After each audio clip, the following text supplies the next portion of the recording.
Thank you, everybody, to tuning into the Soundscapes podcast. This is our first ever podcast. I hope, Joff, you're ready to go in on this. I am. I'm very, very excited. Cool.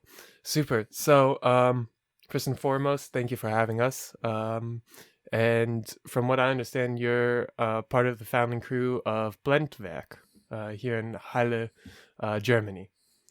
Yeah, very, very warm welcome here at our Blendwerk location. We're in the middle of Halle an der Saale, small city in eastern Germany. And yeah, last summer, in the middle of the corona pandemic here in eastern Germany, we decided to found a music club. It seems like a crazy idea, but we thought we need some space to help underground music culture to survive this hard time. Dude, that's I find not many people are starting clubs normally clubs are for nightlife and everything, and not many people are starting these clubs right now in the corona pandemic. So was there any critique towards that when you guys started that out?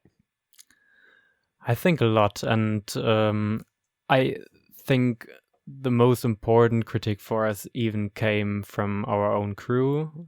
So the result of us saying like, hey, we are actually gonna do that, let's try this out, was after a long phase, after weeks and weeks of thinking about how would it even be possible to make any kind of music project in these corona times. So I think at the point when we started the very first music event here at Blendwerk, early June 2020, it was the end of weeks of us thinking about where, in what kind of setting, with how many people, would anything at all be possible. And the weeks before, we had long times, long nights actually, where we were sitting together at our homes just with our flatmates, maybe with one or two people on the top, and discussing it here and there, and 2 days after that discussing it again and again. And yeah, at some point, after a few weeks, after we all got a little bit more comfortable and a little bit used even to the first lockdown that we had here in spring 2020 in Germany, we were like, okay, numbers are actually going down anyways. We cannot expect at all, for very good reasons, that the whole cultural life will start again. So we might need to think about, okay, what is actually the role gonna be of a music underground scene, which by its definition is always a little bit carefully trying out to find the edges of what's possible, what's legal, and what's happening and what can happen within our very deep and core principles of our own. Yep. Sounds as if it was somewhat of a difficult journey getting it started, but do you think anything had to play with the fact that all the clubs were being shut down and there was nothing that led you guys to take on this course?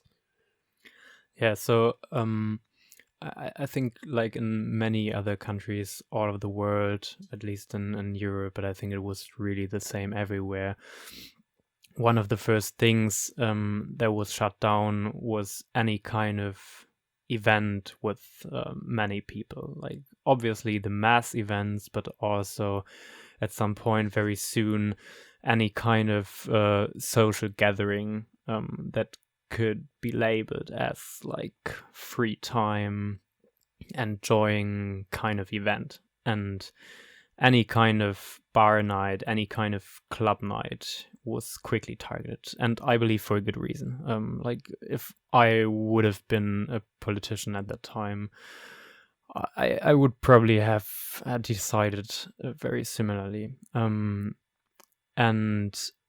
then it was kind of like we had been in a situation where the regulations that were found by politicians did not change so quickly, also for very good reasons, because nobody knew, even after month and month of the pandemic, where everything would go to in whatever direction. And that's why we did not expect at all that especially the club or the music, cultural, whatever events would soon get any kind of regulation change. So the situation for us was like, okay, we can expect a whole summer of nothing official going on if nothing super unexpected would happen with the pandemic and from one day to another it would disappear, which nobody believed. And you're speaking of summer. So did you guys start the club before summer or during the summer? So I think the first time we went into this building, so like when we talk about this club, we are talking about an empty office building, and we entered it the first time and talked about renting it with the landlord and everything when it was still spring. So we knew about the opportunity and the possibility of getting in there, renting it out. By the way, officially, we always spoke to the owners of the building as if we were about to look for a location for our small private ping pong society. So that made all conversations always a little bit easier, even in coronavirus times, because it seemed like nothing too crazy to look for a space in these crazy times to play ping pong. But yeah, then we entered the first time in spring and looked at this location and were like, hey, okay, yeah, we can actually imagine to use the masses and masses of space, like it's so many square meters, that we thought, okay, carefully it could be possible to find some kind of concepts to let a few people dance together. And you guys eventually were able to do that. We were like in the beginning it was more like, hey, let's rent out a space and use it just for ourselves and carefully come together, stay in the same round of people, and we did that 2 or 3 times a week. It was very exciting for everybody. We danced a little bit together. I think very early on we brought some CDJs, like some DJ equipment. We had a small sound system. It was always our approach to just ask around, like, hey, who has a sound system? Who has some DJ equipment at home? And then we would rent quickly a car and just bring everything here and look like what could be done with all this shit. And so, yeah, the first nights were really like we were sitting or dancing here together, very carefully with not very loud music, and trying out how it feels again after a month and month of just sitting at home and not knowing what's gonna come tomorrow. Were you guys also like testing out the boundaries of sort of like what you guys could get away with and what you couldn't? I think we didn't have so much opportunity to really test that out, because I believe testing that out would have meant that we would actually have had the situation of somebody telling us if what we tried was actually legal in the end. So like what never happened is that the police came to this building and talked to us and even saw what was going on. So so similarly to organizing an open air rave somewhere in the nature, the best case here was like, okay, the police is just not gonna come. So like, which doesn't make it so much easier, because for us, and there I think we have an important similarity to an open air rave. For us, it's most important to think about what is our personal boundary. And with that, I don't mean that I'm just thinking about myself and saying like, hey, I'm not part of a risk group potentially, and then I just fuck it and I do whatever I want and let society die, but I danced. That's clearly not the idea, but it's more like I believe in these bubbles of young people passionate with art and uncommercial spirits, with freedom. Like all these underground bubbles, I think what shapes them is really a strong belief in good values. So the summer was more like a lesson to be learned for us to find actually out what is our personal boundary. And that was not an easy question to answer. And answering this question changed a little bit every week as we were in the process to try things out. Well, it's like also nobody knows where the shit is going. Or whenever it's going to stop. It doesn't seem like there's going to be a deadline. We're all sort of just hoping on summer, maybe, the chance. Exactly. Yeah, and especially like what I think is super important also to mention, because I believe what we did here would not have worked in other places potentially, because in Halle an der Saale, the city where we're in here, we had a coronavirus incidence of exactly 0 for many weeks throughout the summer. So it's interesting because the whole state, Sachsen-Anhalt, what we are part of here, had very low incidence of coronavirus over the whole first lockdown, like the whole first coronavirus wave. Halle an der Saale was one of the last cities all over Germany where the coronavirus actually came to. So we had a situation where, apart from general thoughts about the situation, we were in a very luxury position of saying like, hey, okay, we can potentially be a little bit more, wild.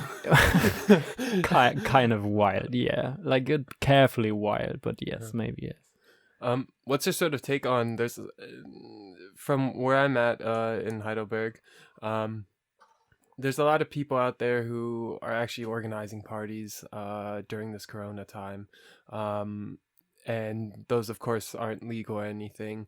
What's sort of your take on these type of parties that are going on? I'm always very sad when I know about these parties, or when people tell me about it, because for many years I've been so passionate about organizing underground music events, create spaces also that last longer than just a party. I mean, organizing music events for me is not just about dancing. It's not just about having a nice night. It's about creating communities that trust each other, that share very deep belief and and like a perspective on life, so to say. It's very much about hedonism. It's about being very open, being lovely, empathetic to each other, giving a safe space to many people, however they do in life, like whatever they like, how they laugh, it doesn't matter. And this kind of safe space bubble, for me, is violating its own rules, or is violating the roots of where it came from, when people within the scene start doing things that are irresponsible towards society. So I was always very sad, because what can easily happen then is that quickly society as a whole, public opinion maybe, or just our friends in the music scene quickly associate exactly these events with a general perception of what is going on in the music scene. And then it falls back to all of us. So I was sometimes angry. I had a special special night in Berlin at one point. Like I was visiting my brother. Like in the end of the first coronavirus wave. So it was like last spring 2020. And I had heard of some friends of mine in Berlin that in Hasenheide there's pretty frequently, sometimes even every day, going on some raves like back in the days. But I was a bit skeptic when I heard about that, because I mean Hasenheide is just in the middle of the city, and I have been living a few times in Berlin, and I've been going to many open air raves there. And even though to that time when I visited my brother, I was not that much into it anymore, so I didn't have an overview about all the open air raves, crews, and I didn't know exactly what was going on. But I had a very strange gut feeling. But I went there anyways and had a look because a friend told me about it again. And that what I saw there was quite shocking to me, because it is exactly in the middle of the city and many people are living around it. They had just a very small sound system, but nevertheless it was like probably 80 to 100 people celebrating like a really corona party just around a super small sound system. It was no distance at all. It was like people were not even wearing masks, and I was looking at this and I was so sad, because I thought like, hey, if anybody sees that, what would they think about the state of music underground scene, the state of an electronic music scene that is so much about caring about each other and loving each other. But you did mention a point a few questions ago along the lines of hedonism, and wouldn't one argue also that saying fuck it, let's do like a corona party, be also in the framework of hedonism, of like enjoy it now? I think I have a very personal answer to that. Like I need to tell that I think I have two areas of passion in my life, and the first is clearly the area that is connected to this hedonism. And for me, hedonism really means being in great society with great inspiring people, enjoying music, enjoying arts. Personally, for me, clearly, I have a focus on uncommercial art and underground settings. And the second area of passion for me is politics. And that for a special reason, because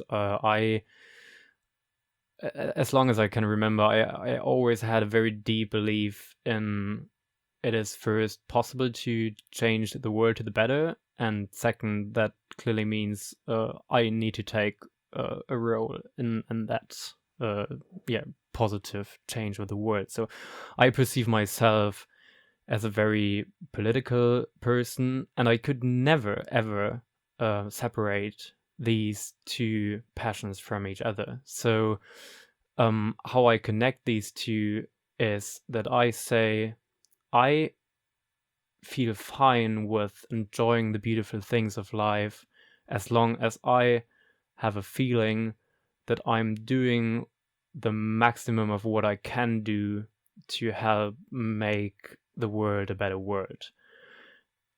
Meaning that I would never be able to just live a hedonistic experience in my life without thinking also about the other part of like, hey, what enables me actually to enjoy this moment. And it's actually exactly because I'm so privileged. I'm living in very stable, secure, safe life conditions. And when they disappear, I'm not able at all anymore to even think about having an hedonistic moment. So, you know, from that perspective, I think it's super important to critically assess why you would even have this crazy idea of like, for a moment, just fuck on what society is affected with your personal hedonistic moment. So I think, hedonism, I think, is a poor concept as long as it only concentrates on your personal life. I think that just doesn't make sense. Okay. Sounds like you have a much more complicated form of hedonism. Potentially. Yeah, but no, I'm also a firm believer that everybody does the things that they do in their life out of their own self-interest. So it's sort of like if you also were to combine that with a hedonistic lifestyle, and your self-interest in this case is also the general well-being of the society around you. So I think in your form of hedonism, that would actually also fall in that you take that into consideration, the well-being of the people. Yeah, sure. Yeah, I would totally agree. Yeah, that would make sense for me. But yeah, I think what is important for me in the end is that people realize that being fine, having great moments in life is perfectly fine. And I was always a person arguing throughout, especially throughout the first wave of coronavirus, that despite what was going on around all of us, and despite how crazily bad it was already for many people, and many people died, many people knew people who were falling sick and everything. And anyways, I was telling people it is okay to, even in that time, feel great and have a nice night. It's like I had interesting discussions about that, because within our flat, again, through like some luck and privilege, we were able to, within our flat, dance together. We had some DJ equipment there, and there were some people texting me sometimes when we ended up uploading a snippet of that on Instagram. There were people texting me like, "Hey, Joff, this is totally the wrong signal you're sending at that time. Okay. It's not okay to dance and smile and have a happy night while society around you is maybe not collapsing, but is having a really serious issue."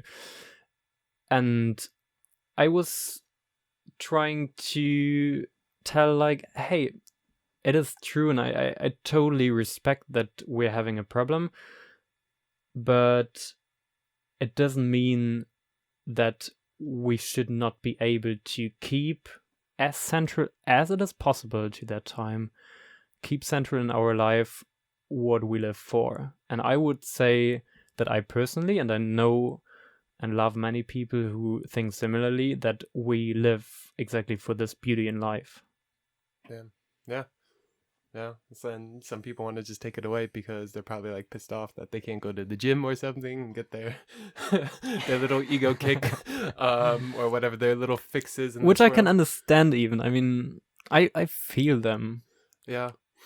There's also something that I've noticed a little bit here in the German cultures. There's this idea of like, when a few people are miserable, or a good sum of the people are miserable, then everybody has to be miserable. Mm-hmm. We have to all do this together. And it's on one side, it's like, yeah, it's nice to be all together in camaraderie. But on the other side, it's like, don't be a vibe kill, hurting nobody in your case.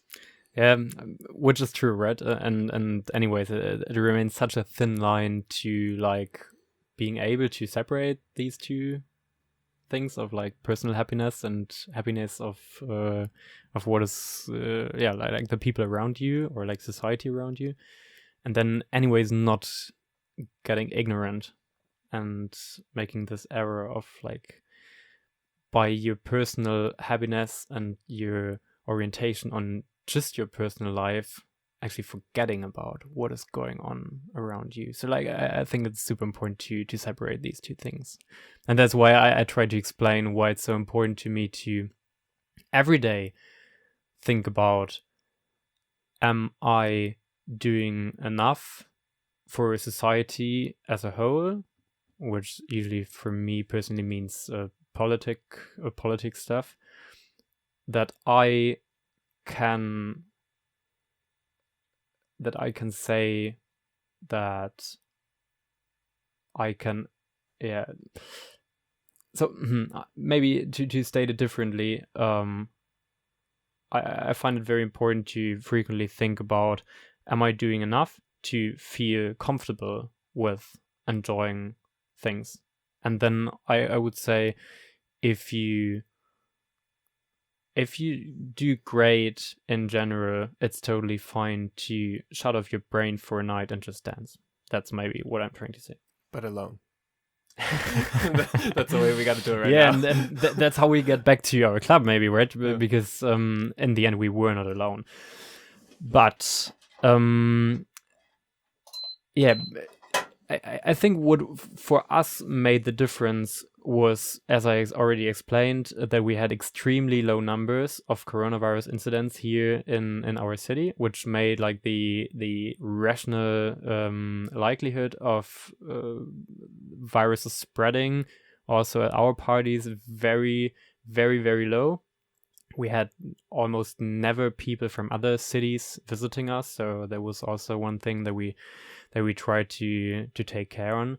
But more generally, we very much tried to be very strict with some basic rules. We tried to always make possible that we have good air and ventilation. Should have like a hand washing police. We had a hand washing police. We had distance rules. Yeah, like the standard things. But we also worked hard to yeah, not sure how to say this in English. We worked on some self-made systems to change air in the club rooms. We anyways most of the times had the windows widely open, because for some very strange reasons there's buildings around us where people live, and anyways nobody ever called us or came by and said like, hey, what the fuck are you doing there? So nothing happened. We could have a pretty safe situation for everybody.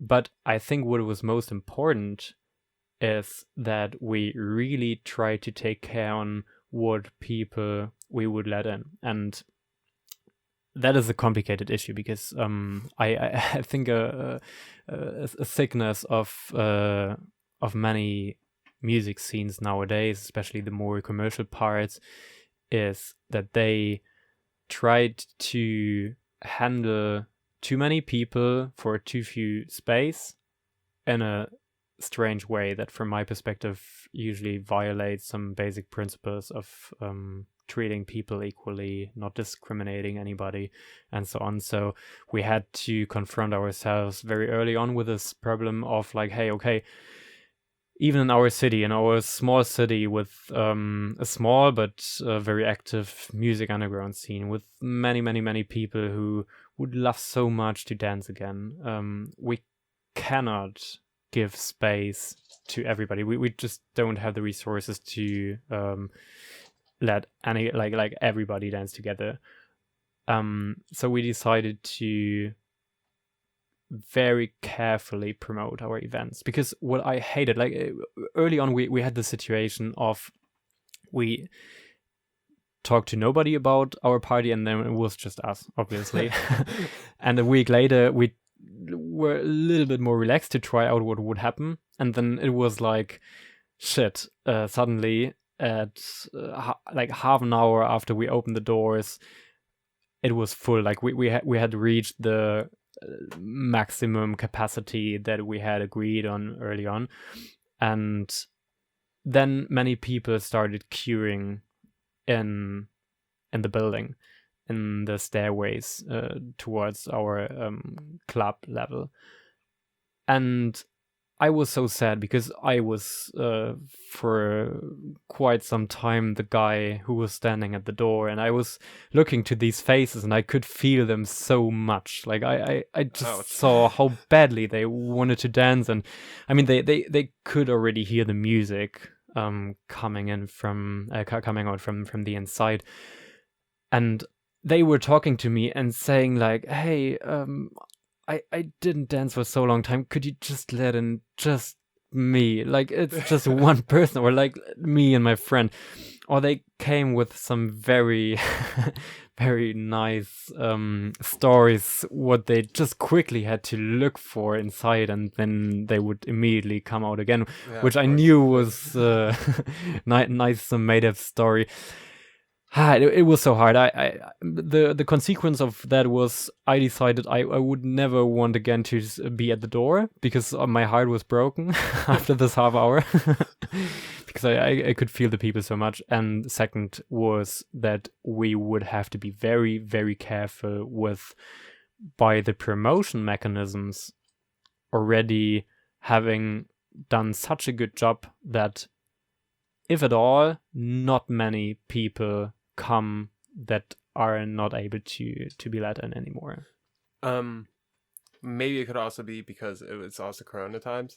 So it was hard to find a place. So all of a sudden they all come flocking towards you. Totally. And Halle is a city where these kind of things spread super quickly. Okay. And do you think how did you actually promote it? So after this experience that I just told about, we were very strict with just promoting events around 6 hours before they started. Like there were no information about anything before that, just the artists who played and the people who helped at shifts would know about the parties. Not even everybody in the ping pong society.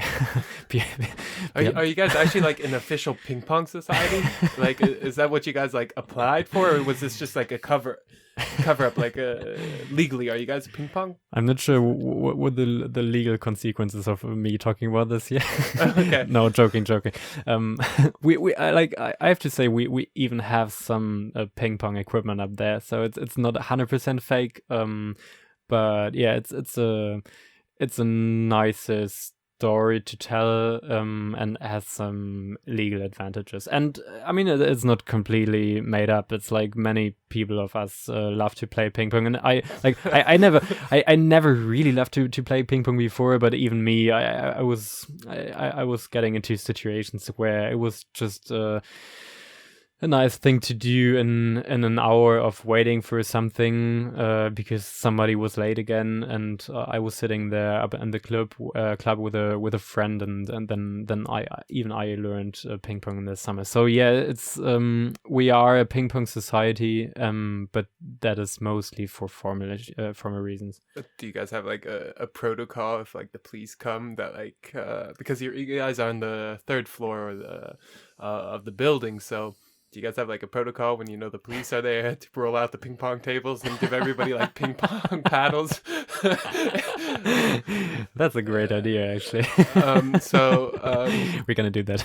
I would recommend it, because I would be mostly in it just to see the police's face when they show up and they see 150 people all ready to play ping pong. Hey, police, this is just a ping pong competition. And we're dancing a little bit by the side. Yeah, it would be a good idea. Like there was a protocol, but it looked a bit differently. And yeah, unfortunately, I was again the guy who had some mental pressure on myself, because I don't know, I never studied law or anything, but I found myself in the position of being the person responsible for writing the legal concepts. And yeah, I was in every minute of what happened in the summer always ready and mentally somehow as good as I could prepared for talking to the police. Like I'm a little bit experienced with these kind of situations from other aspects, like from the political part, where I do activism, and yeah, you talk to police in some kind of different settings. But yeah, anyways, like I was always prepared to get out like a folder with some documents that were always prepared for for showing this to any kind of authority, but it never happened. So I can't really tell if I would have been successful. Potentially, but it made me feel much better. Like usually, I tend to be a situation or like taking over a role in these kind of projects of the person saying like, hey, okay, I'm gonna take care of the legal aspects, meaning like I will make sure we can do that, and you don't have to think about it any longer. And I will make sure that on the papers it looks in a way that it works. But that meant that I always had like a little bit the personal pressure of having this rest of uncertainty of what would actually happen. Like, because I was telling people in our ping pong society always that, hey, you can feel safe. I took care of that. It's gonna work. Like it's like these kind of projects in the underground scene. It's always a little bit legal in some aspects here and there. I mean, more aspects here were not completely legal when it comes to dealing with alcohol, dealing with drugs. It's you always like if you would want to try, you will never make it completely possible to be in an all legal situation. And then you need this one person who thinks about these things and then tells everybody else like, hey, okay, it's fine. We're gonna make it. You don't need to think about it any longer. So it's about empowering also. It's like, yeah. Sounds like that's like your mission out in the scene, is to be that guy. Because for the most part, most people don't really give a shit, so to say, about the legal consequences. They don't really think much of it. It's rather not they don't give a shit, but they just don't think much of it. I think they start doing that actually when the police comes the first time and they had the wrong story. In their mouth. So I think that's the point where like I know collectives that had bad experiences or had to pay horrible fines, and then at some point everybody's getting there of like actually thinking about like legal boundaries. And yeah, I don't know, it's like I like it a lot that there are structures in the underground music scene, like there's a really cool organization in Berlin taking care of these kind of legal concepts for illegal open air raves, and you can go there to workshop and learn about these things. So there's where I learned most of the important key issues of running an illegal rave in the nature within the German legislation, or rather, in your case, legal rave. Yeah, exactly. It's I mean, yeah, or it's about like having like a minimum risk strategy in the end. Okay, very important to have but on the team. Yeah. Kind of. And I mean, the issue was in the end that for this very new coronavirus situation, the question of like, hey, what kind of boundaries are we gonna find as music underground scene? There were no templates. There was nothing. Like you couldn't even Google for like, hey, in what legal conditions are we allowed to dance? It was just no information. I remember what was going on. No, exactly. It was complicated anyways. And for these kind of specific questions, there was just no information. I remember one situation when I called an official authority in the city. It was not about our club here. It was more about organizing actually an open air rave, because I mean it was a paradox situation this summer. In many states in Germany, it was more forbidden to run an open air rave somewhere in the nature than having like these indoor locations like our club, where we had to take much more care about like, okay, how are we gonna change the air inside. So I was a little bit sad about not just being able to run open air raves from time to time, but the legal situation was very frightening to me. So I never really started one in the summer. So I called the authorities and asked them like, hey, we have this situation. Like let's get pragmatic. It doesn't make sense that we dance inside. Let's find a solution to allow like let's find something that we agree on some kind of minimum consents. And and we do something and be careful outside. But there was no way at all. Like, they were super friendly, but they were like, hey, okay, what you can try is like just do it, not be loud, and then hope that nobody comes by. But that didn't help so much. Where was this planned? Exactly. No, like they were super friendly. It's interesting when you're here in Eastern Germany. It's most of the times even the police they are personally very chilled. Like authorities here in general, or like maybe even more general Eastern Germany society. They usually people, even old people, they are so deeply relaxed with just like let people do whatever they want to do, as long as I'm not disturbed by that. So the basic situation for these kind of things here, apart from coronavirus pandemic, is very amazing. Like you would never have to fear about legal consequences when you in normal times run an open air rave. But here, unfortunately, it was not possible to find a solution. But end of the story was with the legal concepts that we created here for the Blendwerk Club. I tried to allow it spreading a little bit through Germany to help other crews and collectors or societies or whatever being in a similar situation, to have some advice, to have some orientation of what is going on. And again, having some communication with some other people in other cities, I again felt that there was really a negative selection of many of the people who actually did have the courage to start things in this complicated time.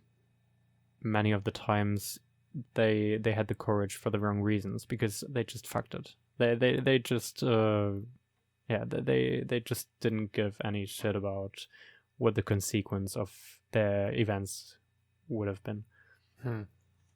Damn. It's hard out there right now. By the way, tell the listeners what you're drinking. I drank that today at your wonderful dinner. It's a wonderful mix. Tell me a little bit about it. All right, so this is like a truly Eastern Germany underground clubbing drink, I'd say. Really? So, this is common. It is like you can try that out. Like I heard that you plan to do some tours with your studio bus in the future to Leipzig, for example, and potentially some other Eastern Germany underground scenes. So try that experiment. It is very interesting to cluster people by who knows beauty prosecco, because that's what I'm drinking here. Yeah. It's beauty sekt in German. And who doesn't? And like surprisingly often when people are, let's say well experienced in Eastern Germany underground club scenes, they will know. Like as far as I know, but I don't know for 100% sure, but I'd say 90. This drink originally comes from a club called Objekt Klein A, OKA. In Dresden, and it consists of prosecco and guava juice, and there's some variations where there's also some lychee juice mixed inside. Sounds like somebody wanted a mimosa, an orange juice and sekt, and then was like, fuck, I don't got any orange juice, what do I got? Guava.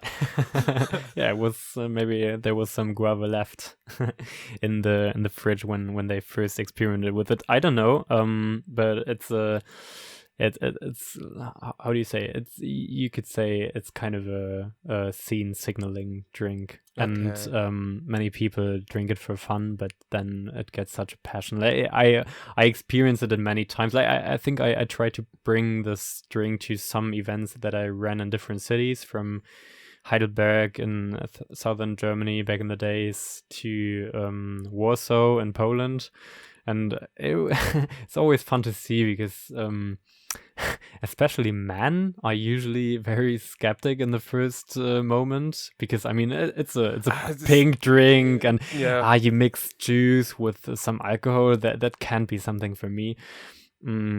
but it does, like, it didn't happen very often that people didn't like it in the end, and most of the times they loved it. Dude, it's And delicious. it is. Cheers, by the way. No, I'm also gonna take one of these 2 beers, the Senfa Ochse. Yeah, I think this one, I'm not 100% sure. It's Landsberger, so it's something from the region here. Okay. And Sterni is, yeah. And now you were telling me this sort of like the cheap go-to beer that like everybody. Exactly, but yeah, sometimes exactly these kind of cheap things here in Eastern Germany get some very special status of people having some ironic love relationship with these breweries or other things. Well, it's probably because they, in their heyday, when they were like peaking out and at the age of 16, 17, they were getting drunk on this, and that was all they could afford at the time, because you were a 16, 17-year-old and we got 20 euros for a month. Exactly. Yeah. I'm sure on your road through Eastern German underground music scenes, you will end up with meeting a guy or a girl wearing a Sternburg beer suit that covers the whole body, like, or a pajama, or like there's so much merch. Is this like Oettinger? Yeah, it is, but I'd say, like, as far as I know, because I've lived in southern Germany for some times, I don't know many people who have this kind of celebration so strongly with Oettinger than it is here in Eastern Germany with Sterni. All right, I'm going with Sterni. Nice. It's gonna be great. Oh. That looks amazing. Yeah, no, put a little bottle opener underneath the DJ booth, because people are always asking me to open their beers, and I was like, fuck it. Pretty nice. Cheers. Cheers. Very glad to be here. Oh, it's wonderful. Thanks for the invite. It's super great. Maybe we should tell the story of how you ended up coming to Halle here, because I think the roots of this idea were actually in last summer, right? Because I remember I was recording a DJ set in this amazing studio bus, and yes. We were talking the first time for longer. Talking about your project, talking about the future of your project, which I totally loved, and I immediately felt like, wow, this is gonna be a great project, and I can totally feel that vision, even though we are at the moment in coronavirus times. But I already feel what is gonna happen after, and turns out that you made up crazy plans even before. So yeah. Now, so getting more or less to the main question of how I ended up here in Halle, it was actually very spur of the moment. This bus many people know as like the No Joke Radio to Go bus. However, now the bus has been taken out of No Joke Radio and has been put into a new format of Soundscapes. And Soundscapes is a much more scene-based exploring mechanism that also doesn't want to just gravitate around the music, but also the people behind the music, because that's very important. And how I ended up here in Halle, like, of course, let's go back to the summer. You wrote me saying that you were in Heidelberg, and you saw what the project was doing under No Joke Radio to Go. And then you came by, we talked, and seemed also like you were very into just doing things for the scene for the sake of culture and helping people, and that I really fuck with that as well, because that's sort of like my programming of how I'm going about it all. But yeah, then what happened was, I think like a week and a half ago, beginning of January, like the first week of January, you called me, or you wrote me a pretty long message, like detailed, and I was like, okay, he's got a plan. To be honest, it was you didn't even need to write that whole message. You could said, hey, could I call? I got an idea. And then and then in the message you said, hey, let's have a telephone conversation. And I was down, and in that conversation, it was sort of like, you're going back to study at the university in February, and February wasn't going to work out for you, and then like the last weekend in January wasn't going to work out for me, so I was just like, fuck it, 13 days away. I think it was legit 13 days before today. Made the decision I'm gonna come here. The bus wasn't even at the point of being ready to do that. But I also like that fire in that under the ass, where like, okay, I have a deadline. I got to do this. And it really helped me push myself and also get myself in a situation with this bus. Because the bus beforehand was only a DJ booth slash stage. It was actually originally meant to be mostly used as a stage. However, with Corona, yeah, we can't do events. So trying to find workaround. And I think this is the perfect opportunity to just connect with people across Europe. I really want to focus on Germany, but also Europe-wide. And it's also really important, I think, to document, because imagine all the music that came out of the 80s and 90s. Like, we only know what's like at the surface. Nobody really knows what was going deep down in the clubs at alternative clubs in alternative cities, so to say. Not like everybody knows what's going on, and it had gone on in New York City. That's well documented, but nobody's really looking into sort of cities like Halle and seeing what has come from there, because there's really also nobody who's documented in the past. However, where there's people, there is culture, and people need to gather and enjoy it. At least for me, it's very important. Music, and the environment that surrounds music, partying, making it, organizing, all that. And it can be so interesting to come to a city and get to know what exactly is the city's identity of its music underground scene. This is like, for me, it has been for many, many years one of the key things that I want to do when I come to a city where I haven't been before, or maybe come to a city where I have been before, but haven't visited it for a long time, because I'm sure you made similar experiences, but what happened so many times to me is that I got to know some people in a city that I visited, and then for some luck reasons, some accidents, it happened that I ended up on a super beautiful night where I could get a glimpse into that music scene, and it always helped me to get to know the city from a very, very special angle. I have some very conservative parents, and they sometimes tend to ask me like, "Hey, Joff, you're traveling to new cities, new countries, and the first thing you do is you look for the underground music scene. Like, don't you want to get to know something new?" And I always try to tell them like, hey, yeah, I do. But then it's also super interesting to me to get to exactly these underground art and sometimes music structures, and get to know the city through the eyes and through the perspectives, through the expressions of the artists at a local place.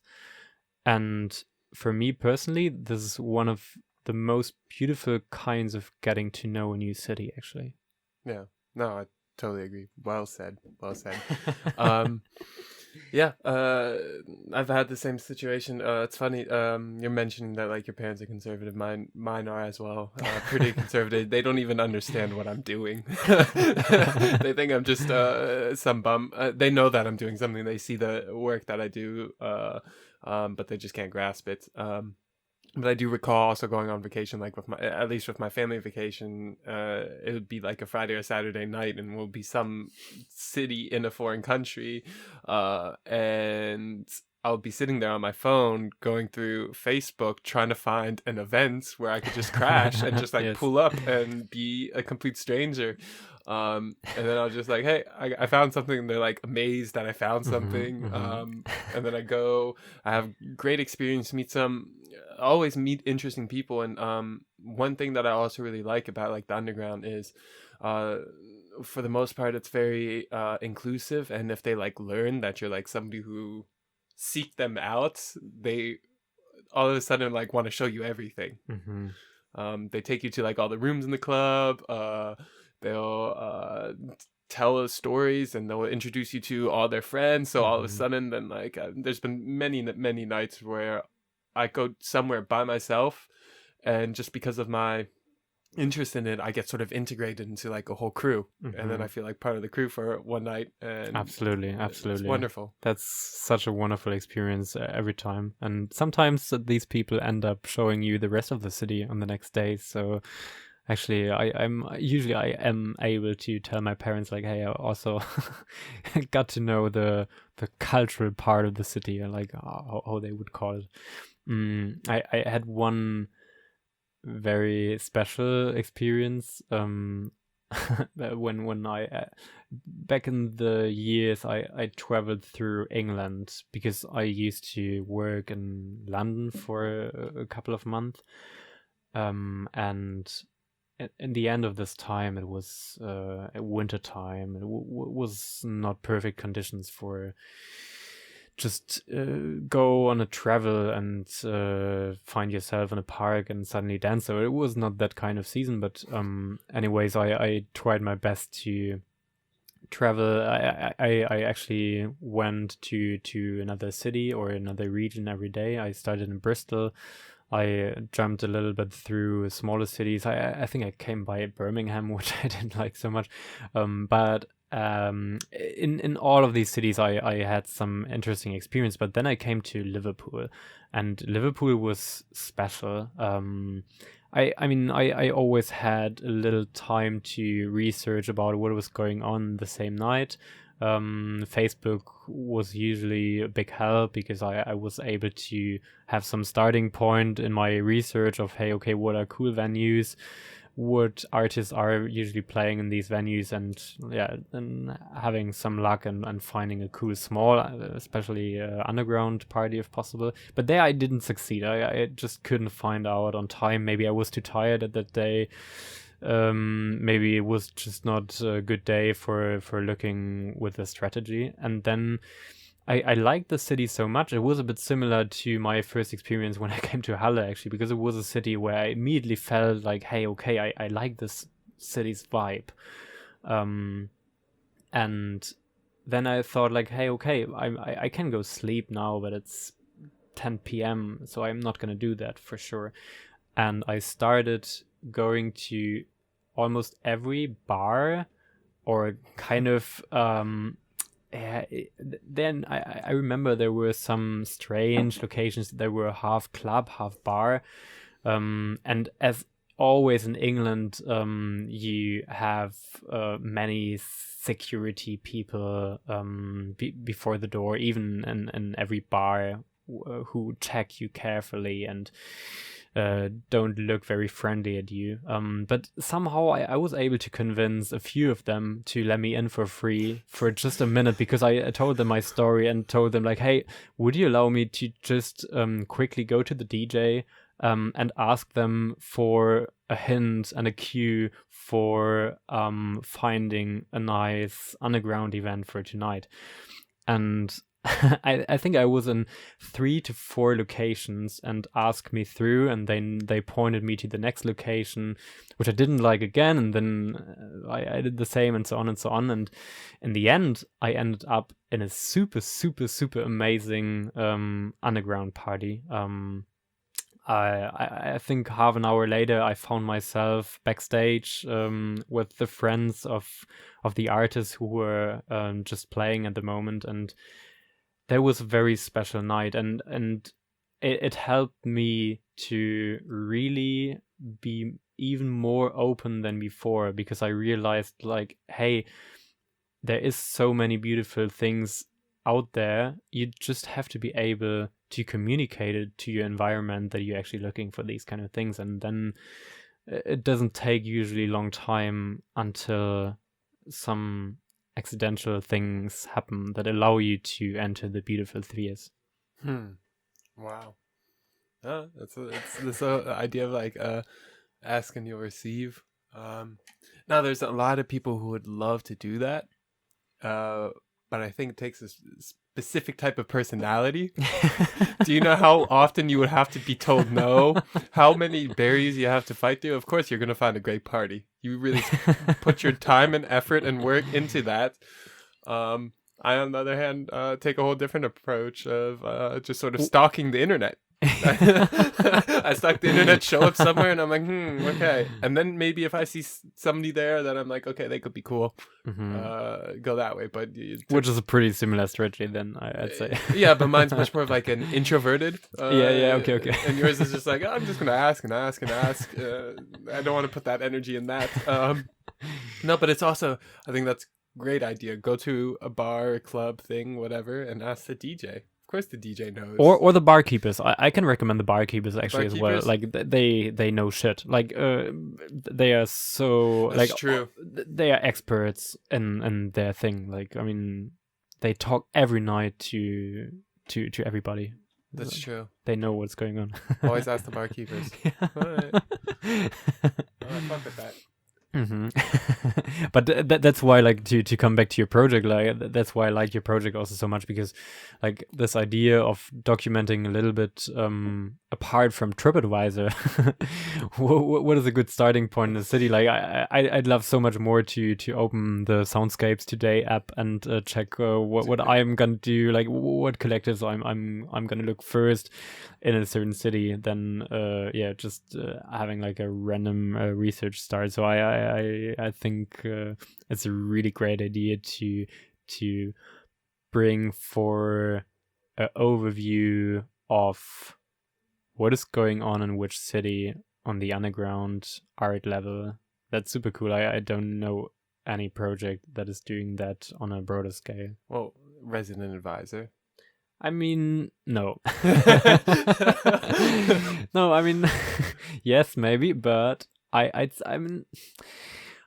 find it a little bit hard to separate on resident advisor the commercial things from the uncommercial. So I don't know. Click on the SoundCloud links. Yeah, just click on the SoundCloud links. It's true. What we know and what we totally can accept and understand is that even the most amazing underground DJs, they tend to play on very commercial parties. And I don't know, maybe this is like a special preference of mine, but whenever I could do, I would not only want to visit an event in a city that I come to where the music is just underground, but for me, as I told before, a perfect event consists of much more than just good music, but the location around it, the spirit of this location, the people who run it, the people who subsequently visit it, all the setting is so important, and having good music with the rest of the setting being rather commercial or random or in a way that I don't feel super comfortable, that is not of very much worth for me. Personally speaking. That's a very subjective I guess yes. Yeah. There's a lot of people will say that they want to be in subculture and everything, but when it comes to the actual subculture lifestyle, they run away. True point. Yeah. But I also like the point that you were saying, the headlining DJs also know underground or were underground DJs to this essence. I can name so many pop DJs that have a great discography. Like totally. Well, one of them is Diplo, and what he did in the city of Philadelphia. Like there's a bunch of people out there, and I think that's one thing that I also see very important with the underground. I really see the whole music landscape as like this weird pyramid in a stadium. I still don't know how to formulate it. I've been playing with it when I was writing my master's thesis. I studied business in the arts. I really wanted to write about this like theory that I had in my head, which is this like imagine art as being a pyramid, and there's a stadium around it.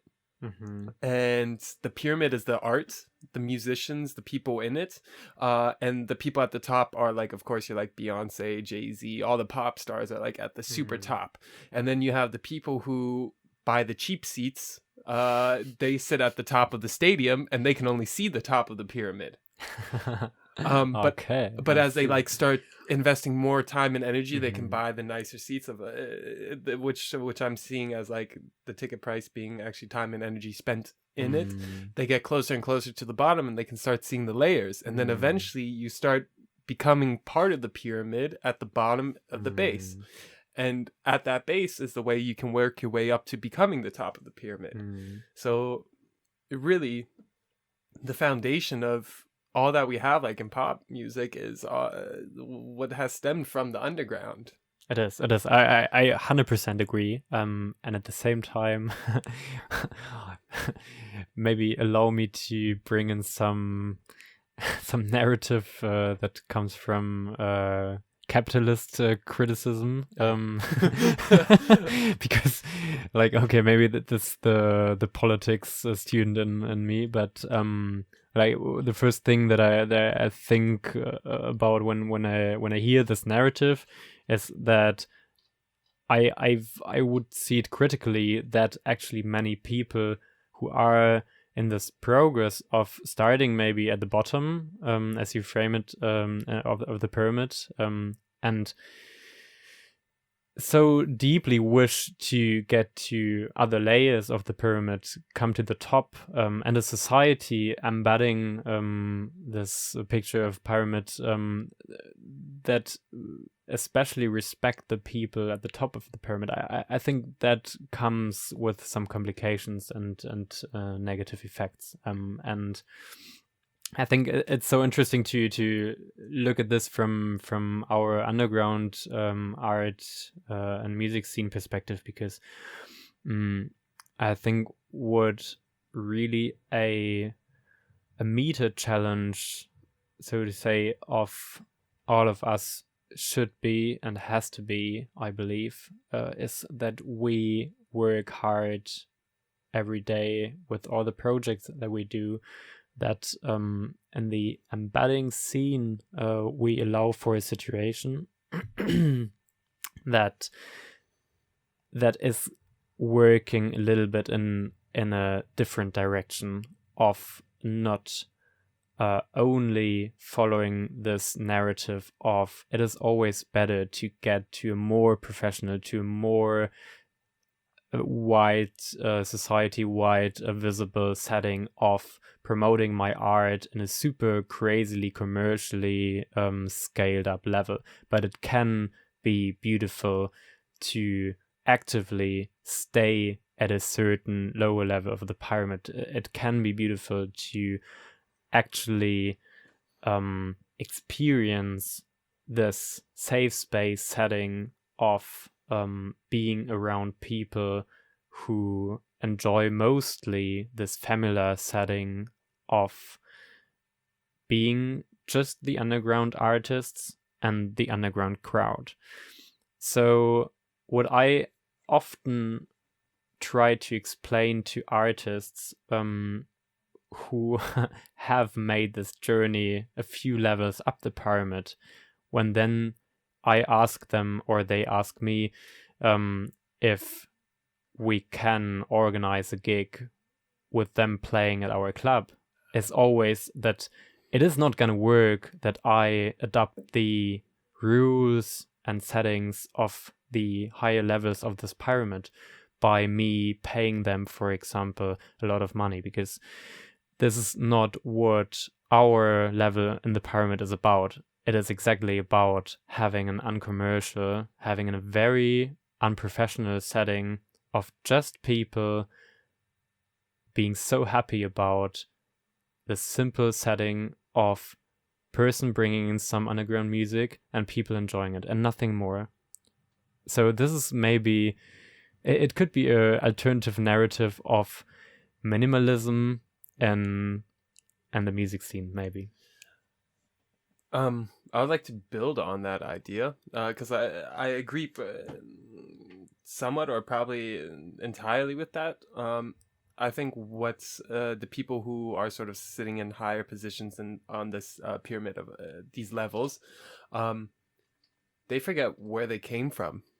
And they don't pay homage or respect to the roots, the place that they came from. But at the same time, who knows what's going on at like the higher level? Like you're competing to, because at the end of the, like it is, and it's a good point that like you brought up capitalism. This idea itself comes from capitalism. And it's a bit mean anyways, because you can always come up with these kind of capitalism critics narratives and destroy anything, but I totally agree. And I think however, I think we're going to move into a very interesting world, especially like with Corona. I think we're going to move very digital, and through digitalization, we're going to see these hierarchies. Do you need help? I need some help. Sorry. Smart. Thank you very much. No worries. Prost. Cheers. What was I saying? Yeah, capitalism's bad. Exactly. No, I'm actually, ironically, I have a very alternative viewpoint, but on capitalism and all that stuff. But a lot of people will come at me. But I'm somewhat of a pro-capitalist, and I believe we're moving into an era of neo-capitalism. I don't know if it's ever been defined by any academic, this idea of neo-capitalism, but I think what we have the issue is, and looking at the pyramid, I see the pyramid as you need the base to grow tall. We all have a role within it. And that role is sort of self-determined on the individual person. And I also see hierarchies across all mediums of life. Some people want to focus on just getting the money. Some people want to focus on living a meaningful life in the form of having strong relationships and being part of a community. And you can be in multiple hierarchies, but different rankings in these hierarchies. And what I sort of don't like about this neo-capitalism that I'm going to lay out is there's a lot of people who aren't lending a helping hand down. They're only looking for the hands up. And then there's like this like irony in it, because they're not helping the hands down. How the fuck are they going to get a hand? How are they going to expect a hand from up above to help them get to the next level?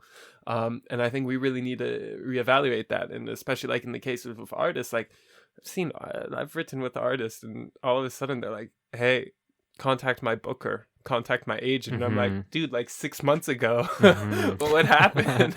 we drank a beer and now you're not talking to me anymore. Yeah. It's a sad part that like it happens that way. And the system is sort of set up that way.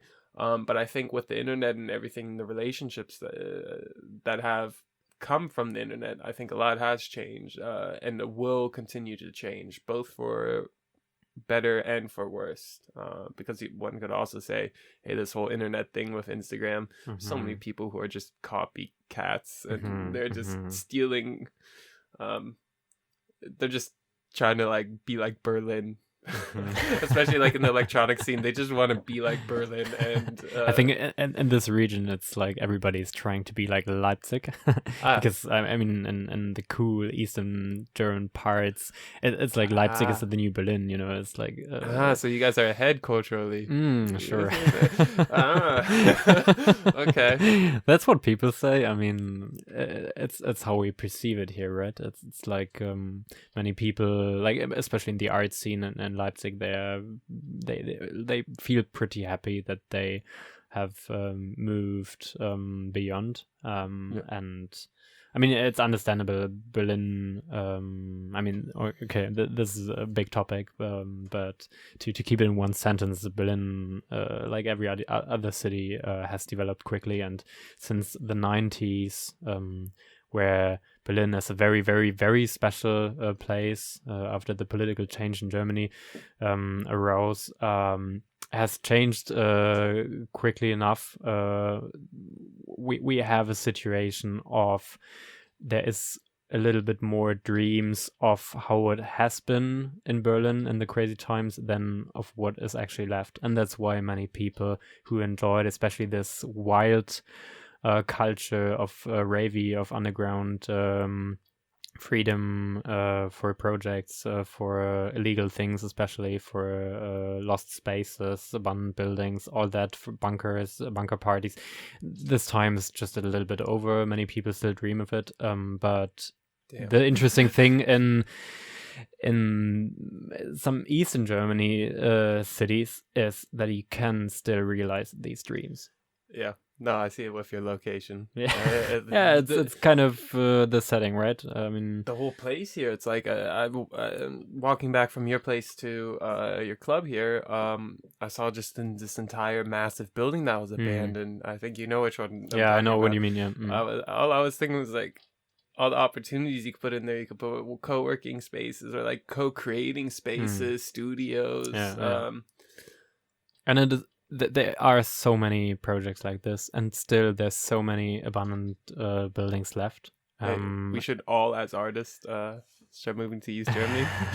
Yeah, that's what I say. Truly, like it's like, I mean, I personally come from the eastern parts. I was born in Dresden, and I grew up in a very special setting. I like back in the days I didn't realize that, but I realized once I moved away to other parts of the country and moved away to other cities and other countries as well. And what I realized then was that it was very special, and I'm so happy looking back that I was able to grow up in a context of my parents accidentally finding a place for our family to live in a neighborhood that was about to only start to develop and then suddenly develop quickly and more quickly and more quickly, and ended up as the most important scene neighborhood in Dresden. So I was always surrounded by underground culture, by like culture in general, but always surrounded by vibes that were full of interesting projects, of inspiring people, and it was just so normal for me. Like when I was aged 16, it was the most normal thing for me to spend my summer afternoons or summer weekends on an open air rave in the forest behind our house. It was the most normal thing for me to have friend circles around me where I knew many DJs personally. It was so many things seemed normal to me that I at some point realized that they shaped me so much into being used to having a strong art and music scene always around me that I can't live without it anymore. Very fascinating.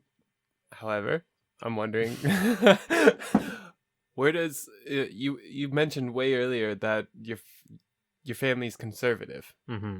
How this I don't know, like I'm conflicted. Like, did you grow up like in a very alternative Antifa type community, or I did, but my parents weren't part of this community, I'd say.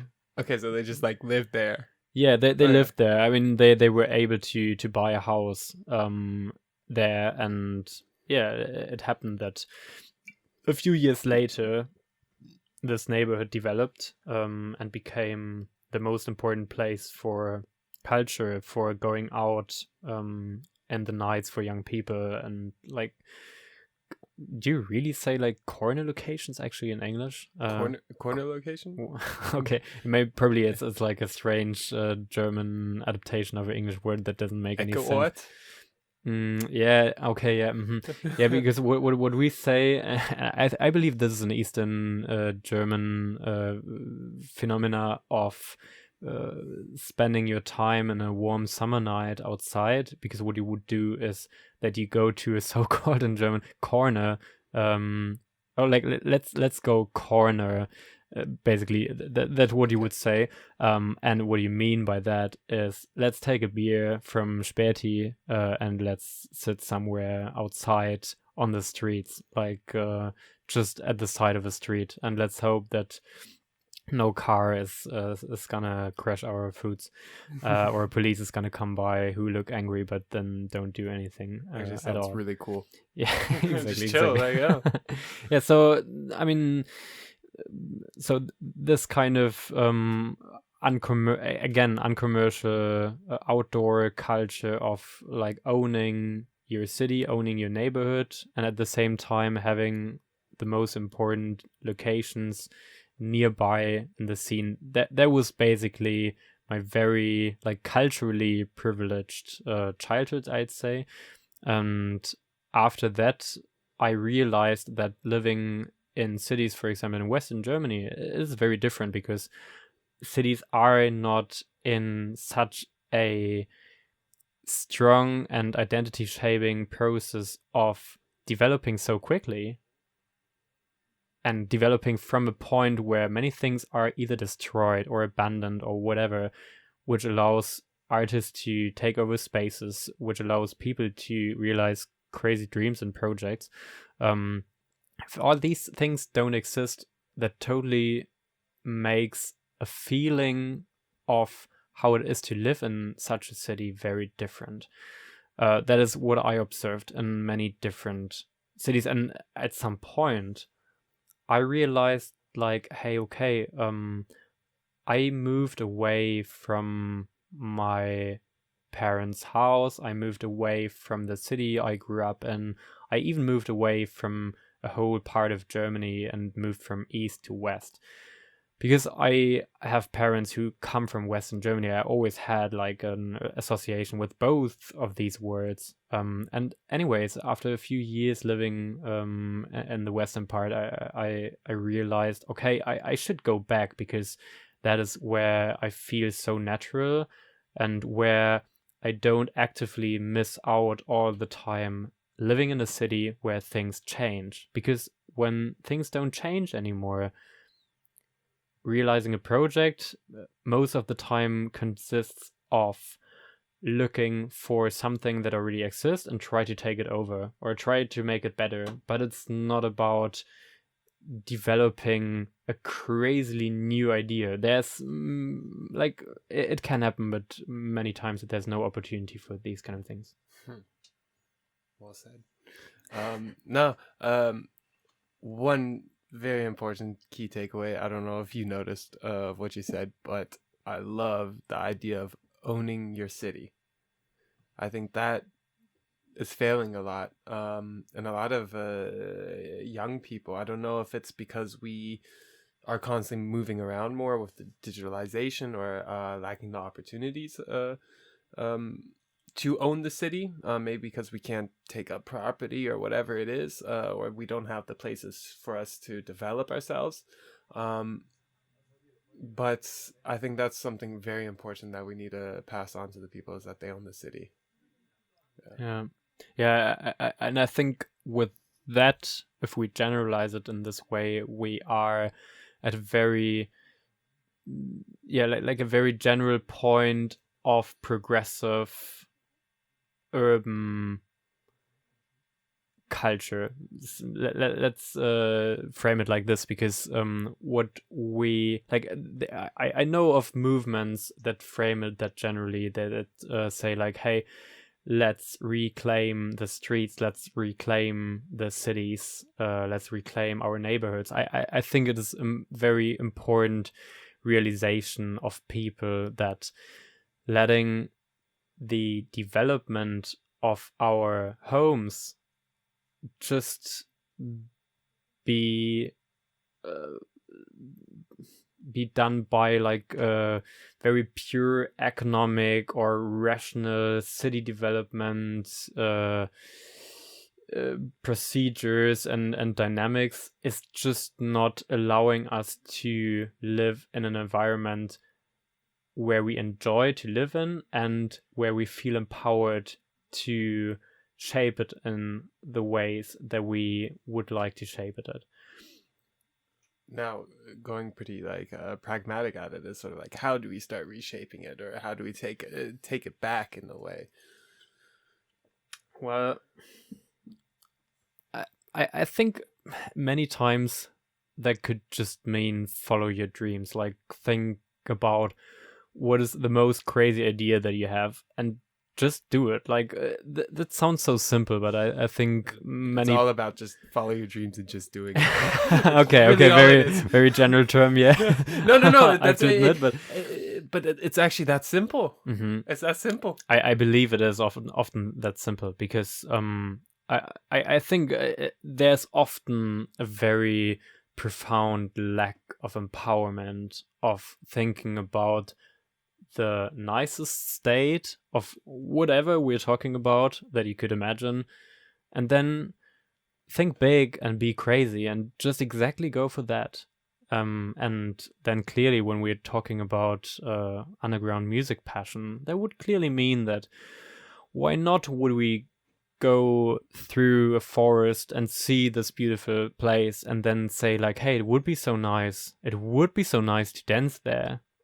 But we could also say it will be nice to dance there and exactly start in the same second to organize it. And it doesn't take much energy. And I mean, okay, it maybe requires a bit more effort to say like, hey, I came across this beautiful building and I dreamed of having a rave inside there. It might not always be possible, or it might not always seem possible, but then you could think about it a little bit more and maybe go to the next building and there it might exactly be possible. But it's always based on you being crazy enough and having other people around you being crazy enough and feel this empowerment of exactly doing this. Yeah. Well, and you also got to go try. Like, you can go look at the building and be like, I think of I would dream of doing that. And they don't even try. They don't even like try to figure out who they can call. They don't even make one phone call. Exactly.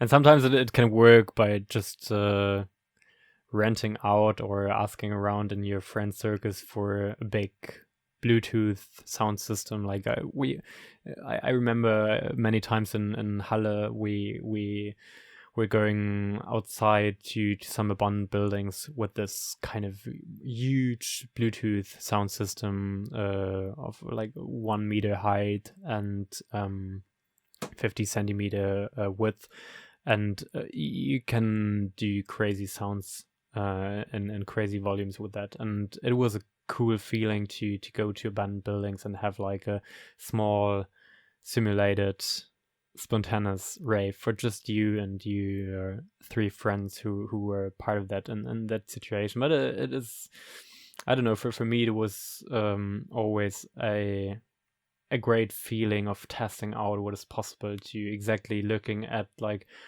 hey, it is not the question of if we're gonna do that, but it's more about how we're gonna do that.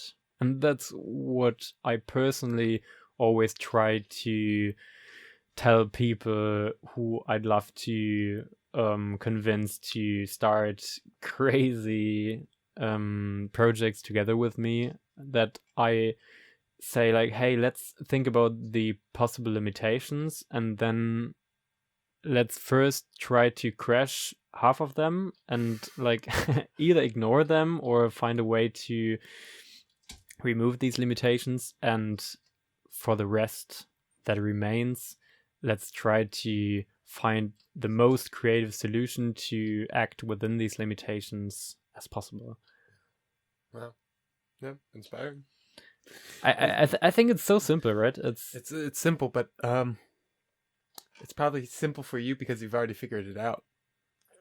There's so many people who haven't figured that out, how simple it is. And made some positive experiences, right? Yeah. And I think where psychology comes in, and this is maybe a little bit mean because I totally feel people who have made a bad experience, that they are very frightened about going for the next crazy project. And I personally have had rarely, if at all, projects where I had the worst case happening. And that is maybe something that is also important to reflect, that it is possible that you go for a crazy project and then it goes wrong. Then maybe you have to pay a big fine. Maybe it can be even worse. I mean, at the same time, especially when we are talking about maybe events or stuff like that, it is important, I believe, to at the same time, however crazy you want to go, and I love going crazy, to keep in mind that we are allowing people to do certain things, and we are kind of responsible for these people then as well. So I would say there are some limitations that we should respect, and there's limitations where we not only for us as individuals accept some risks, but where we put risks on other people who may not be able to think about it in a certain situation. Yeah, and that's taking on accountability. Yeah. And very often people also are scared of accountability, the responsibility, all that stuff that's required with it. Which is understandable, right? I mean, yeah, and especially in the coronavirus times, that it was super complicated to figure out, because how exactly do you think about this accountability issue? Like, very hard. Yeah. Before I forget, you got a track that you wanted to share with the people? Yeah. Do you want to tell a little bit about the track and what the track is? So, before we started this talk session here, I tried to remember one of the tracks that are able to bring back some very intense memories to some of the most beautiful nights that we had here in our club last summer, in summer 2020. And when I have to think about a very special night, I usually think about a night that I think I put most of the effort into over the whole summer. I mean, it was a lot of effort anyways in opening this place and creating it, developing it. There was a constant process of changing things every week, investing every week into new tools, into new equipment. Like, it was a constant process. But at some point, I talked to my friend Pat, and together with her, we said, like, hey, I need to move to Berlin in a few weeks, and I would love to have a very, very special party before I need to concentrate on other things, on university. And we rented a car. We, for 2 or 3 days, traveled around the region and bought some very strange things. Like when we entered the club and asked some people to help us carrying the stuff to the club rooms, everybody looked at us as if we had become crazy, because we bought some parts of old cars. So ended up on here? Exactly. Yeah, exactly. And what we did is that we restructured completely the interior design of what we had there, and I was inspired a little bit by some of I can't remember the exact name, but there's some designs out there in 90s rave, mostly UK inspired cover designs that come with crazy strong colors and usually adapt these kind of car romance. I only can speculate. It might be because many people in the UK 90s rave time, they ended the raves by driving their cars and going to some lost places in the countryside, which I think was a little bit different in Germany at the same time. But anyways, inspired by this aesthetics, we restructured our club. We also built some art, like some art sculpture stuff that was mostly done by Patricia. And that night a friend of mine from Heidelberg came, played with us.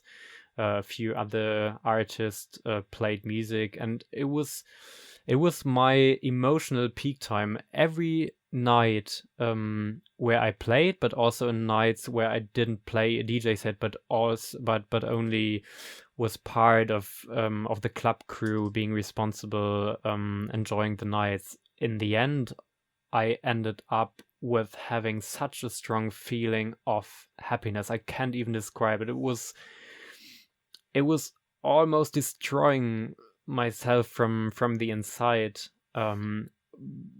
having a whole night of this crazy dance experience in this crazy location that we shaped and developed with so amazing and lovely people.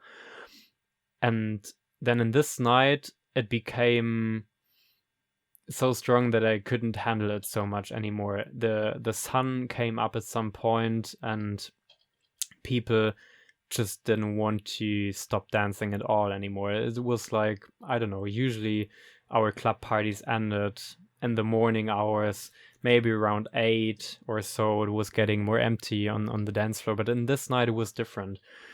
And I looked at some point out to the sun. A friend of mine was joining to spontaneous back-to-back because nobody wanted to stop dancing. We didn't want to stop dancing. And yeah, it was times like that when I stepped back from the DJ booth for a few moments, went over to the chill floor, said hi to some friends, looking at the sun, letting the sun smile to your face for a few seconds before getting back to the DJ booth and continuing and thinking about like how crazy it was that another night no police came by, even though we had such a crazy strong rave night. Yeah, and I would love to play one of the tracks that we usually played in these summer times. Yeah, and I will just start it. I need to go over. Go for it.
Lovely.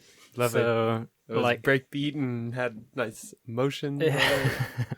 so yes, a small insight into like it's very hard to completely be representative with what music was being played here. But what I love so much about Eastern German music underground dance culture is that there is a lot of breakbeat. So No. like I can't even explain why.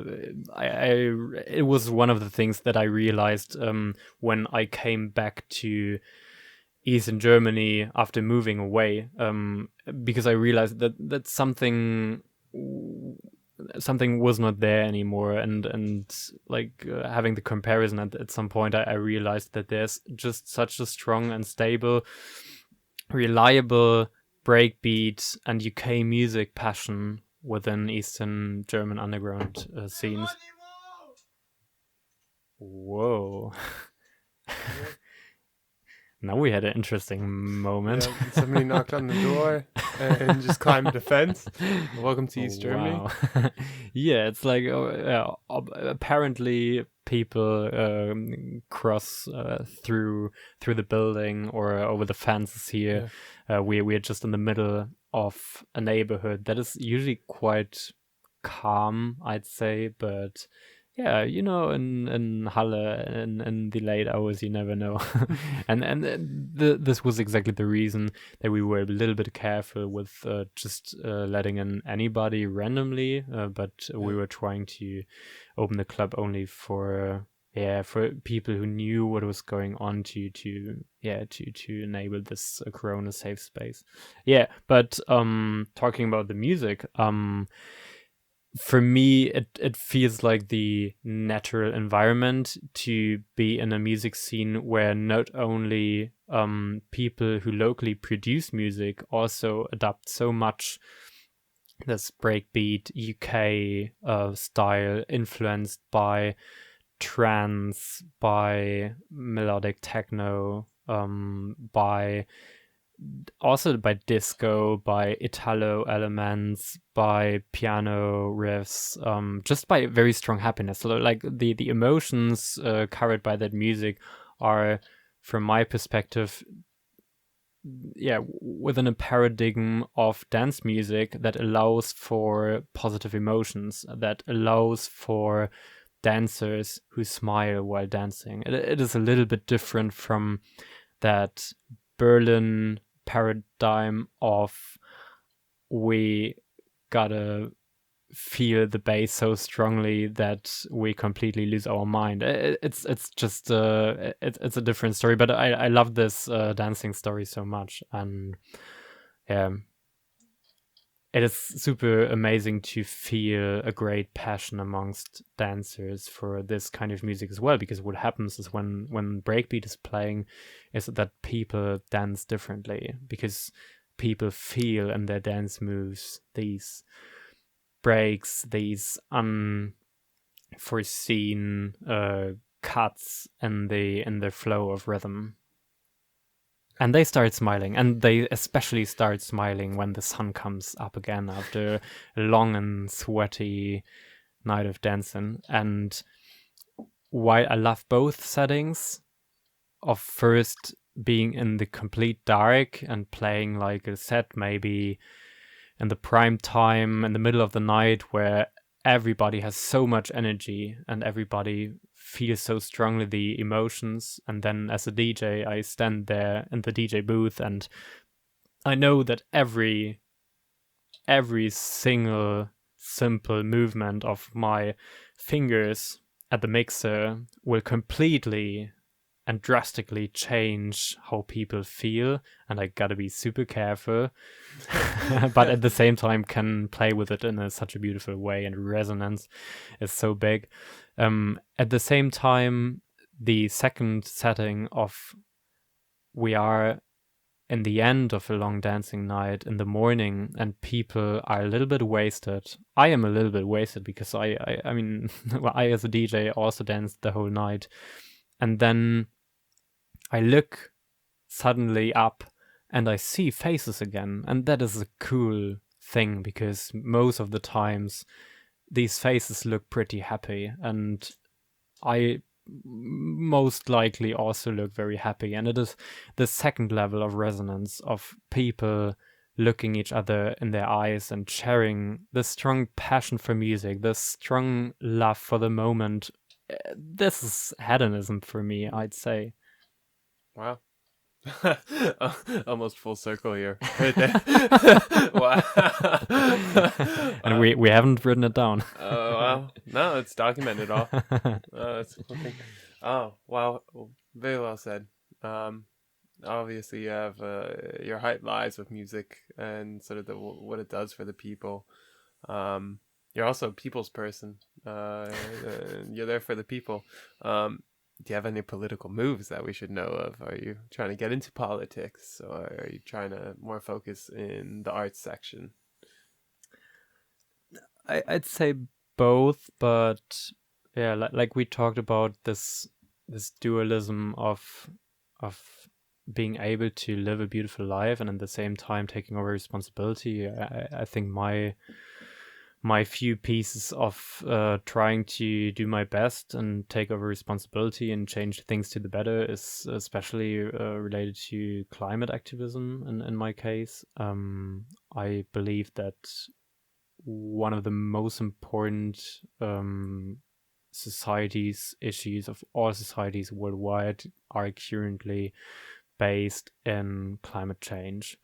And I fear that this will remain quite stable over the next decades. So my feeling is a little bit that my political life automatically has to be dedicated, maybe not only, but with lots of focus to climate change.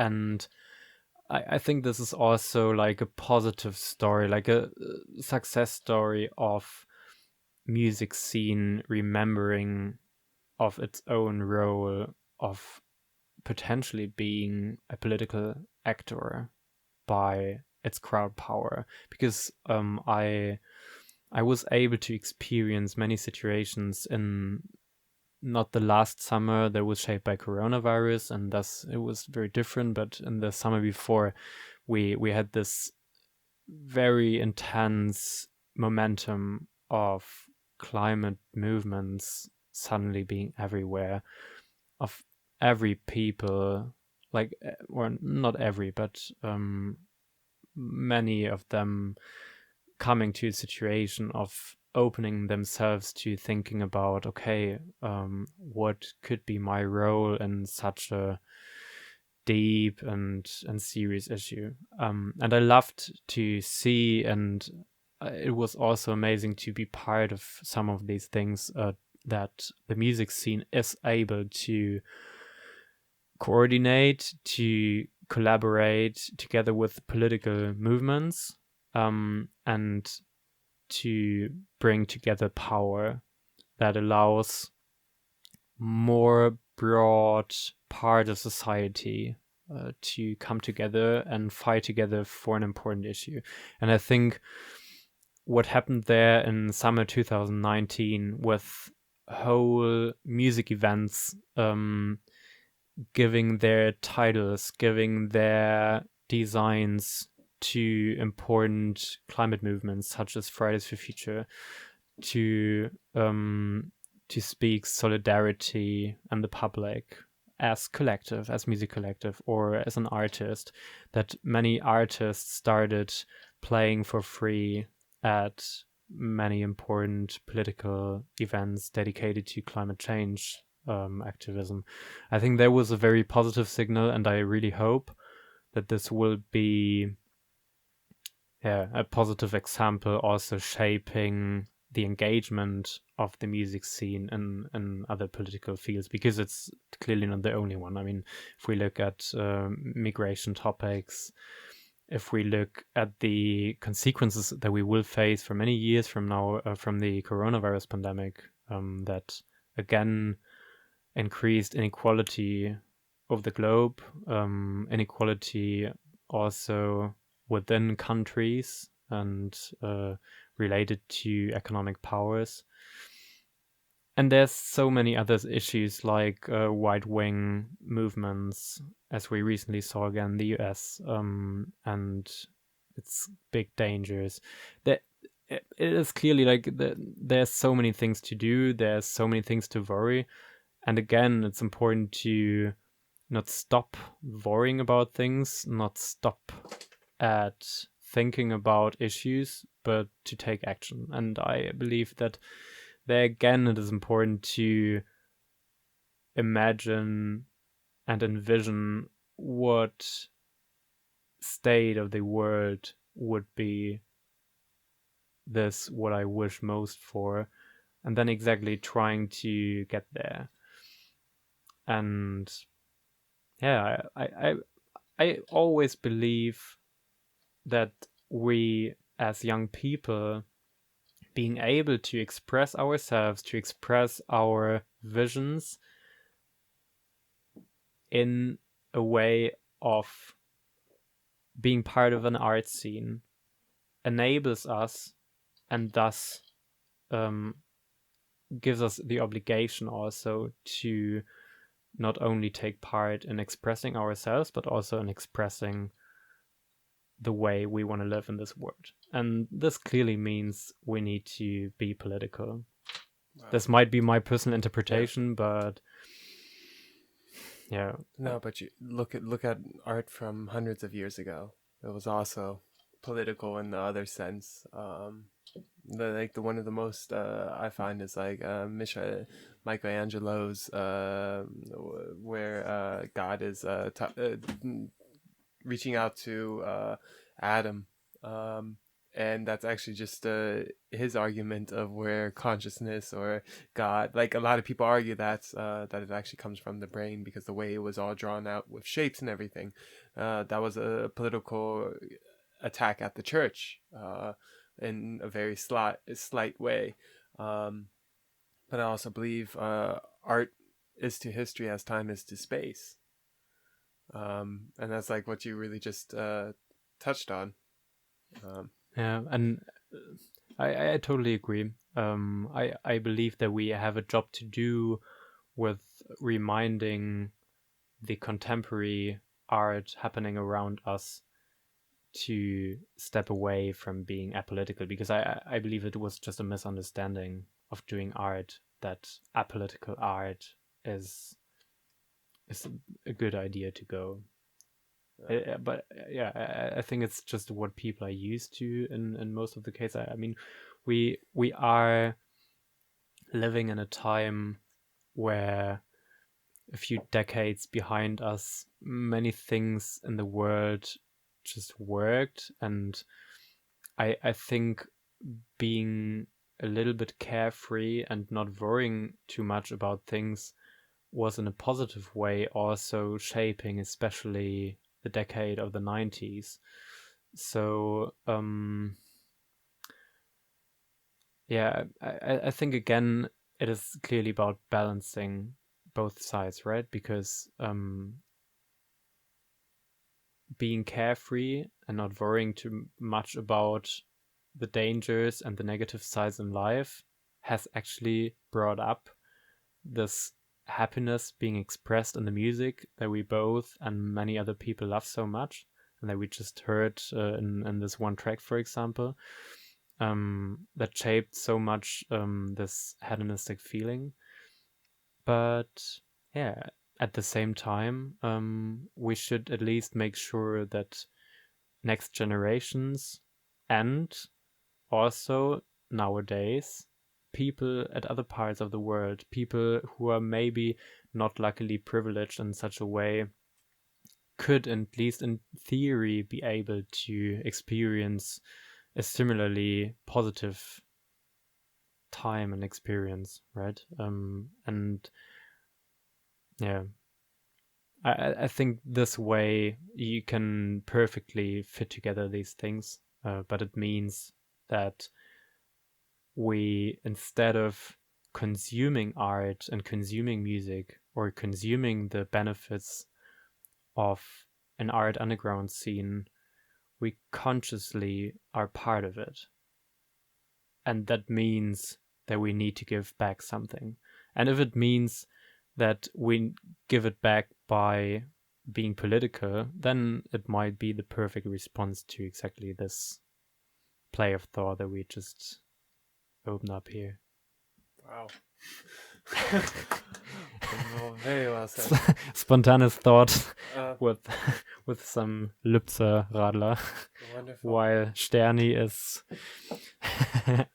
doing a good job in your mind. How are you enjoying? Enjoying the beer? Yeah. Wonderful. It's a very interesting taste of beer. I'm also a little bit tipsy. Wow. You said a lot there. Maybe too much. No, I think the people need to hear it. And I think this sort of what is missing in the scene is the people hearing these voices of sort of what's going on. And I think this is the opportunity, and I want to thank you for also coming on. I think, yeah, it looks like we've been pretty much at it almost 2 hours. Wow, I know you also I didn't feel like no, it just flew by. Especially that end. Thank you very much for your wonderful words, and I really hope the right people hear this and they also are inspired. You definitely inspire me. And you do too. That's how it works. That's how it works. And that's so amazing, right? It's just so beautiful to be part of these scenes and be able to meet great people all around you that constantly inspire you and bring you up to know new thoughts, new ideas. And yeah, I love it very much. And I love it very much that with this project this weekend we're able to connect two bubbles of beautiful artifacts of underground scenes and see what's happening when you let them touch together. Oh, it's wonderful. Also, I think it's great that you are inviting a bunch of photographers and videographers coming in to just document the building and everything. That's I don't know, people like stuff like this. I know photographers and videographers love those opportunities to get into abandoned buildings or empty spaces, as you call it. Yeah, I think it will be an interesting opportunity, right? It's like when I love one thing is to bring together a few bright, interesting, creative people, put them in a certain setting and see what's happening, because most of the times what's happening then is pretty amazing and the outcomes are just beautiful. Nice. All right, for all the listeners, where could they get the chance to see what's all going to happen this weekend? They'll clearly see what's going on Soundscapes, but I know there's many more other facets going on. Is there a way that they can catch up or see what's going on? Yeah, most certainly. And I think it will be a little bit everywhere. Both on the Soundscapes sites, on our Blendwerk channels. What we didn't talk about so much is that within the Blendwerk community, so Blendwerk is the club name, and the ping pong society that we talked about earlier. But so to say, a part of the ping pong society looked especially at the ping pong balls, which was the subgroup of people doing music events and organizing our part of the local music underground scene, which is Emergency Loop, MC Loop. So especially there and on all other channels we'll probably distribute it, but we will make sure to link it all together. And I'm especially excited about some very cool photographers and videographers to create some beautiful material. Maybe we'll end up after this weekend to produce a short film about the project, about the beautiful lost place. And yeah, we'll see. Actually, to that point, we don't even know what's gonna Dude, this was be the result of the weekend. This was just an idea, just so that people know this was an idea about 13 days ago. Yeah. And I think we both took it upon ourselves to just do something with it. And of course, you activated your people and made this all happen. So I'm really looking forward to seeing what goes on and talking to all the other people who helped build up Blendwerk. But most importantly, thank you for the invite, and thank you for also coming on. Thank you so much for being here, and I appreciate so crazily all the effort that you put in this project, and you just put here to come here. The 600 kilometers from Heidelberg to 450. It's not that much. 450. Okay. Then I take it back. Cool. No, thank you very much. And it was a pleasure to talk to you. Cool. It's a wrap. And now we get to our BS again. Yeah. Ciao. Bye.